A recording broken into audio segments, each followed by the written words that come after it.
நேரமா வெயிட் பண்றீங்க போல. சீக்கிரம் முடிச்சிடுறேன். கேஸ் பிரச்சனை எல்லாம் எப்படி இருக்கு? சரியாயிடுச்சா? சால்வ் ஆயிடுச்சா? கேஸ் எல்லாம் புக் பண்ணீங்கன்னா புக் ஆகுதா?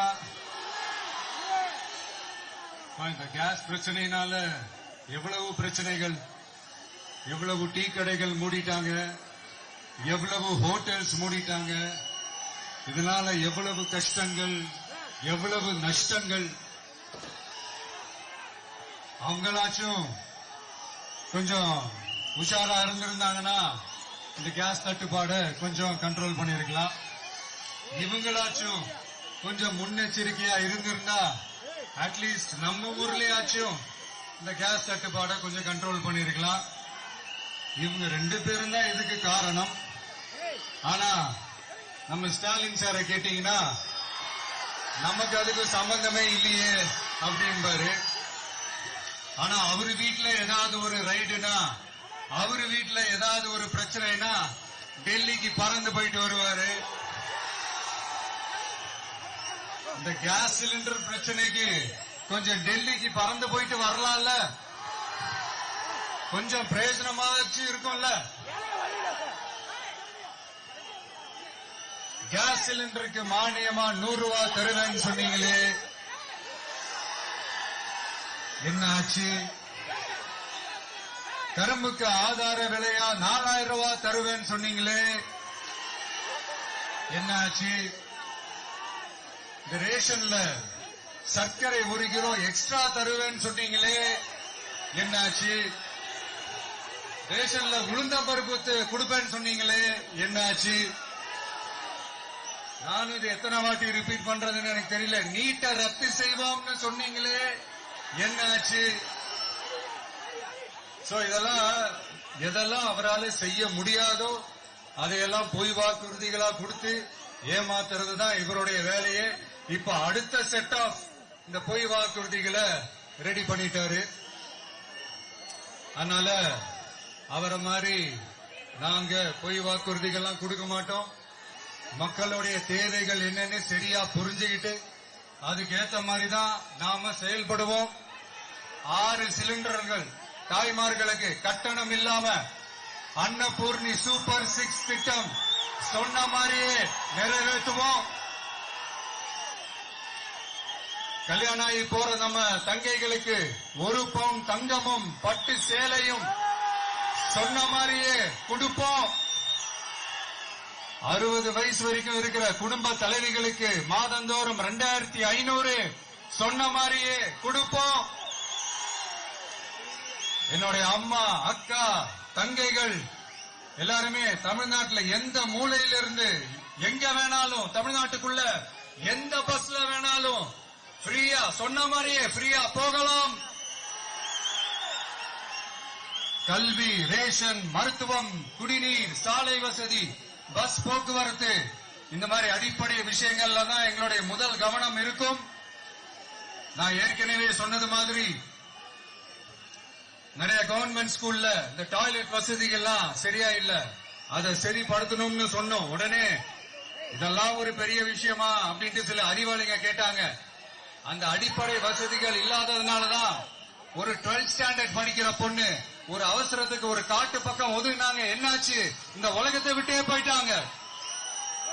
அதுக்கு என்ன காரணம்? இந்த மாதிரி அடிப்படை வசதிகள் இல்லாததான் காரணம். அதனால என்னுடைய தாய்மார்களே, உங்களுக்கு பாதுகாப்பு இல்லாத இந்த அடிப்படை வசதிகள் கூட செஞ்சு கொடுக்காத இந்த தீய சக்தி திமுக அரசை என்ன பண்ணலாம்?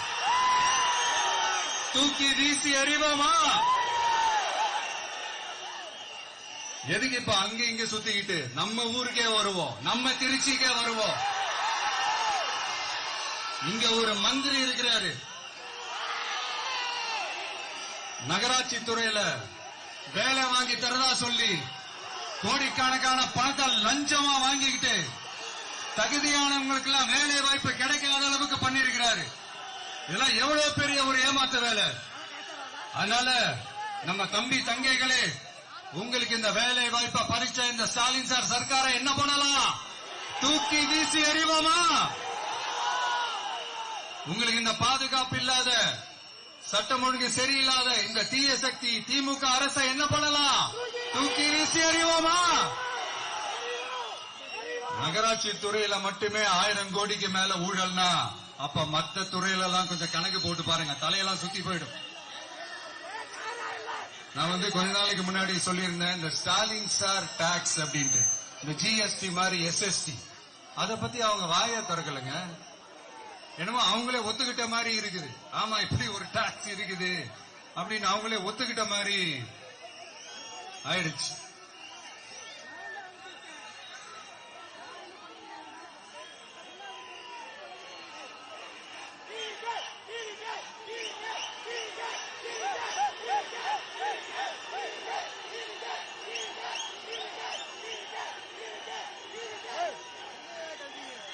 இந்த கல்லூரி பேராசிரியர்கள், கல்லூரி உதவி பேராசிரியர்களுக்கு அந்த போஸ்டிங்க்கு 2000 பேருக்கு மேல அந்த வேலை கொடுப்போம்னு சொன்னாங்க. கடைசியில் எத்தனை பேருக்கு கொடுத்தாங்க தெரியுமா? வெறும் 5 பேருக்கு. 2000 எங்க, 5 எங்க? அதனால இதெல்லாம் வெறும் அறிவிப்புகள் மட்டும்தான். இது மாதிரி லட்சக்கணக்கான காலி பணியிடங்களை நிரப்புவோம்னு சொன்னாங்க. அதுவும் என்ன ஆச்சுன்னு தெரியல. இதெல்லாம் வெறும் அறிவிப்புகள் மட்டும்தான். இதனால ஒரு யூஸுமே கிடையாது.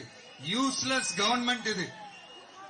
அது மாதிரி 100% ஒரு நியாயமான ஒரு ஆட்சிய நாம கொடுப்போங்க.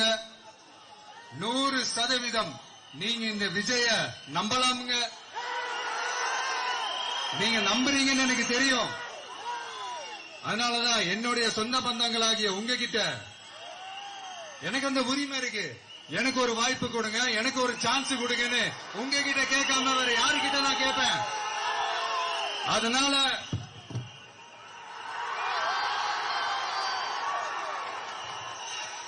எனக்கு ஒரே ஒரு வாய்ப்பு கொடுங்க.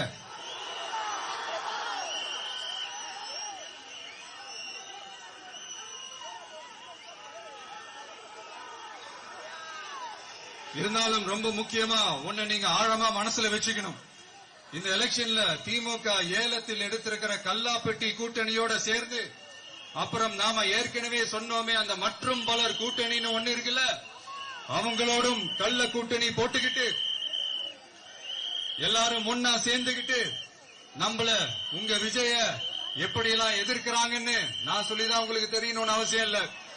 இந்த கரூர் நிகழ்ச்சி சூழ்ச்சின்னு பலர் சொல்றது மாதிரி நம்ம கடைசி படமான ஜனநாயகன், அதான் நம்ம மனசுக்கு நெருக்கமான உங்க எல்லாரோடும் நமக்கு இருக்கிற பூர்வ ஜென்ம பந்தத்தை இன்னமும் எங்க இறுக்கமா மாத்திடுமோன்னு, எங்க அது இந்த தேர்தலில் நமக்கு மிகப்பெரிய ஆயுதமா மாறிடுமோன்னு ஒரு கூட்டு சூழ்ச்சி, அதோட இன்னும் பல பல சூழ்ச்சிகள். அதனால உங்க மகன், உங்க அண்ணன், உங்க தம்பி, உங்க விஜய் கேட்கிறேன், உங்களுக்காக நீதி கேட்க வந்த எனக்கும் சேர்த்துதான் நீதி வேண்டும். அவங்க கொள்ளையடிக்க இதுவரைக்கும் எப்படி உங்களை ஏமாத்திட்டு இருக்காங்க தெரியுமா? இந்த காங்கிரஸ்ல இருக்கிற சிலரை கையில பணப்பையில போட்டுக்கிட்டு சிறுபான்மை மக்களை ஏமாத்த ஒரு நேரடி பாதி கதர் கூட்டணி, அப்புறம் இந்த மற்றும் பலர் கூட்டணின்னு ஒண்ணு இருக்குல்ல, அதோட டெல்லி ஓனரோட ஒரு கொள்ளைப்புற கள்ள கூட்டணி, அதாவது பாதி காவி கூட்டணி. கொள்கைன்னு ஏமாத்துறாங்க.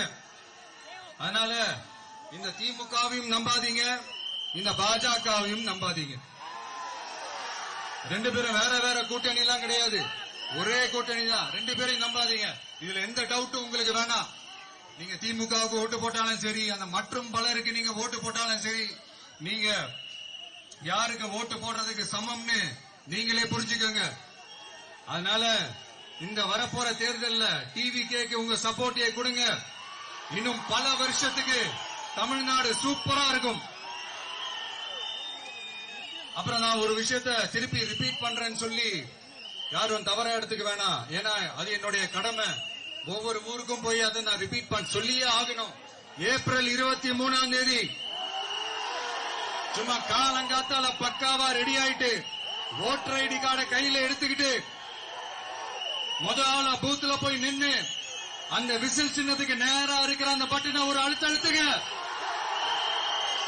உங்க வீட்டுல இருக்கிற ஒவ்வொருத்தரையும் அழைச்சிட்டு போங்க. சப்போஸ் வெளியூர்ல இருந்து இங்க திருச்சியில இருக்கீங்கன்னா என்னடா ஊருக்கு போய் ஓட்டு போடணும்னு அசால்ட்டா விட்டுறாதீங்க. இப்பவே அட்வான்ஸ் உங்களோட டிக்கெட்டை புக் பண்ணுங்க. இது ஒரு தலைமுறைக்கான ஒரு தேர்தல், உங்களுக்கான தேர்தல். எவ்வளவு பெரிய வசதியான வாழ்க்கையா இருந்தாலும் எல்லாத்தையும் உதறி தள்ளிட்டு உங்களுக்காக மட்டுமே வந்திருக்கிறேன். உங்களுக்காக நன்றி கடன் செலுத்துறதுக்காக மட்டுமே வந்திருக்கிறேன். அத்தனை வழிகளையும் தாங்கிக்கிட்டு உங்களுக்காக மட்டுமே வந்திருக்கிறேன். ஒரு நாளும் பொய் சொல்லி உங்களை நான் ஏமாத்த மாட்டேன். இந்த 4 முனை போட்டி 40 முனை போட்டின்னு எத்தனை முனை போட்டின்னு வந்தாலும் இங்க 2 முனை போட்டி மட்டும்தான். ஒன்னு டிவிகே, இன்னொன்னு டிஎம்கே. மக்கள் விரோத ஆட்சி நடத்துற ஸ்டாலின் சார் வேணுமா, மக்களை நேசிக்கிற விஜய் வேணுமா? அவ்வளவுதான் இந்த தேர்தலே. அதனால உங்க விஜய்க்கு, உங்க அண்ணனுக்கு, உங்க தம்பிக்கு, உங்க பிள்ளைக்கு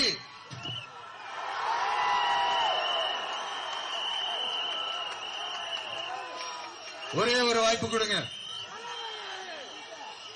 தயவு செஞ்சு விசில் சின்னத்துக்கு ஓட்டு போடுங்க. இது ஒரு விசில் புரட்சி தேர்தலா இருக்கணும். இங்க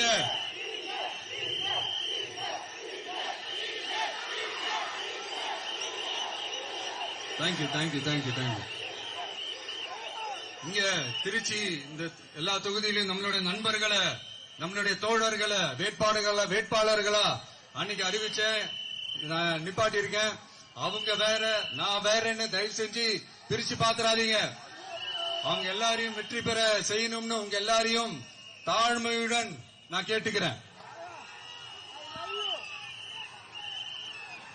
நான் தன்னந்தனியாளு, நீ நம்ம பாரு, கொஞ்சம் நவந்தானா இங்க 8 கோடி பேரு. மிரள போது ஸ்டேட்டு எங்க விசில் சத்தம் கேட்டு, நல்லவங்க வாழ நீ விசில் கடி ஓட்ட,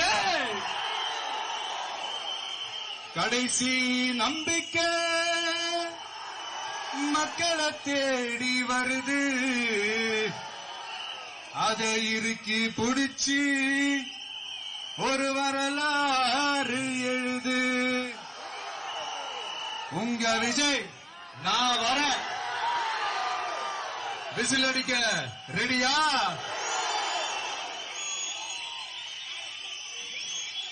கான்பிடென்டா இருங்க. நல்லதே நடக்கும். வெற்றி நிச்சயம். மீண்டும் சந்திக்கும் வரை நன்றி, வணக்கம்.